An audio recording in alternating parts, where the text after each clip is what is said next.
When the church bell tolls here in Rhode Island, prayers are offered to Donald Graham. Well, Don, he'd do anything for anybody. He was a real nice guy. Former deacon and friend. He left a real void here. His was a big voice. He was always willing to help you. In this tiny parish. We miss his smiling face. We miss his cheerful attitude, his kindliness. He was a victim, first of all, a victim of our time. Let us pray. A voice now silenced. Maybe Donald got caught up in something that was beyond his ability to master. Donald Graham got caught up in road rage. One cold February night, he flashed his high beams at another car. A small protest, perhaps, but that simple act began a chain reaction that left one man dead.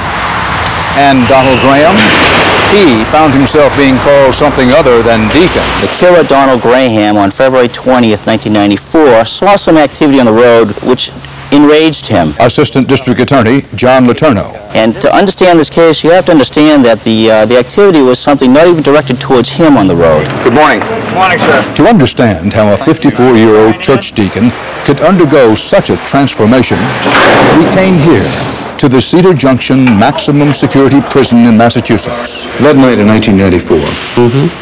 Take me from the beginning. You and your wife had been out for the evening? Well, our dance class was Sunday afternoon, and if we have a good afternoon of dancing and we don't step on each other's feet, generally we'll go to supper, and we went to supper that night. It had been a good day for the retired auto worker, but it was about to turn ugly. On his way home, Graham, traveling in the right lane of I-95, spotted a car coming up fast in the far left lane. The driver was a woman, and she was gaining rapidly on another car carrying two men. Car comes up behind him and flicks the high beams, asking him to move over. After a moment, the woman did pass by, but the other driver flashed his high beams at her. So you have a situation where they are now giving her steady high beams and following close behind her. As I was moving over, I didn't notice how close they were behind her. My point is, you pulled behind them. I moved over 2 lanes, yes. And gave them the high beams? Yes. Why did you do that? Why did I do that? I didn't like what I saw. I don't like people bullying other people. I was disgusted. In the car, now being pursued by the former deacon, were Mike Blodgett. From what I understand, he told his wife he was going to teach Mike a lesson. And passenger Rob Aston. We started off in the high-speed lane. He showed up behind us. And then we moved to the middle lane. And he moved to the middle lane behind us, still with his high beams on. The cars continued down the highway in the same position, with Graham tailing Blodgett. After miles and miles of this behavior, Blodgett decided he'd had enough. Mike said, I'm going to pull over and ask this guy what his problem is. What'd you do? I pulled into the breakdown lane and stopped immediately, as far behind him as I could. Why not just pass on by?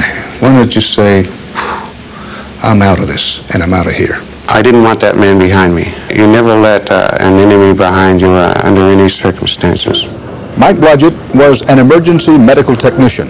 He and Aston, on their way home, were still in uniform.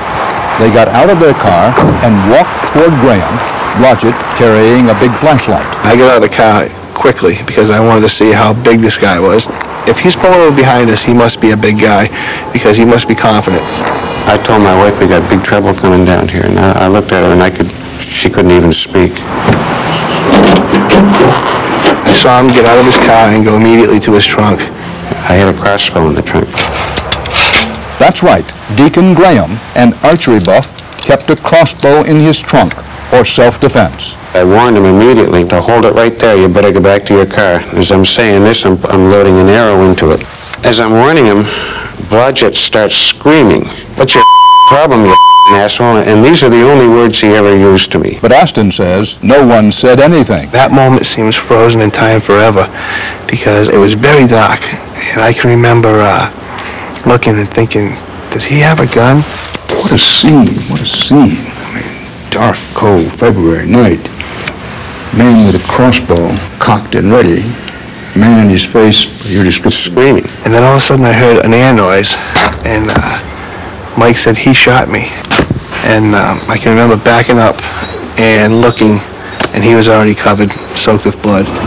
After memorizing Graham's license plate, Aston drove Blodgett to a nearby hospital. They get to the hospital and they never stop the bleeding and he dies. They split the guy all open, looking, they just opened him right up, looking for the bleeding inside his chest. And it was up here all along. The blades fly open on the initial contact, and this was Donald Graham's crossbow. Assistant DA John Letourneau tried the case in New Bedford, Massachusetts. He told the police in his statement that he had 3 arrows in the quiver. They were all equipped with what's known as an expanding broadhead point. The arrow tip razor edges slicing through that major artery. The arrow goes in, and then by design, it spreads out. Mm-hmm. That's designed to do what? To cut. And to make bleed. Yes, definitely. It's designed to kill. It's called a punch cutter tip. The arrow hits its target, razors expand and open, and what those razors do will cut through the flesh of presumably an animal being hunted to cause as much damage and as much bleeding as possible. I got to tell you, it sounds terrible. Tell me why I shouldn't think that if I shouldn't. You can say all you want to about it sounding terrible, and when it hits a human being, it certainly is. But I only had seconds. Mike Blodgett didn't even have that. What word or words would you use to describe Mr. Graham? Mr. Graham was clearly enraged that evening. Mr. Blodgett, when he stopped, was angry, but Mr. Blodgett was deserving of an explanation about why this man was harassing him for these 8-some-odd miles down the highway. He was not deserving of being shot by a crossbow. A jury agreed, and Graham was convicted of first-degree murder with extreme cruelty and atrocity. But to this day, he insists that he was only defending himself and his wife against 2 bigger and younger men. You know what I haven't heard, it occurs to me? I haven't heard you say, I'm sorry. You haven't heard me say, I'm sorry. Well, I'm sorry that it happened. I wish it hadn't happened. You're sorry it happened, but you're not sorry you did it? I'm sorry it happened. I'm sorry that I had to defend myself. I was forced to defend myself. And I will not apologize for defending my wife and defending my own life. I won't apologize for that. Am I sorry for bullshit? It's as simple as that. Bullshit. I'm not going to apologize for doing the right thing. I did nothing wrong to him. Graham received a life sentence with no possibility of parole.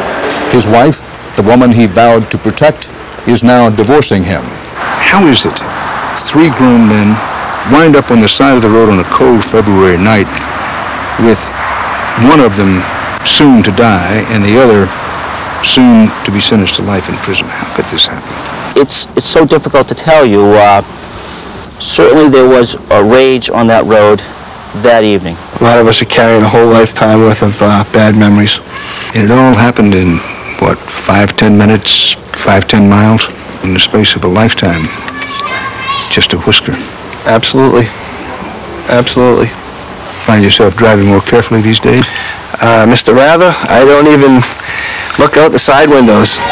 If somebody beeps at me or has something to yell at me, I just look straight ahead and just keep driving.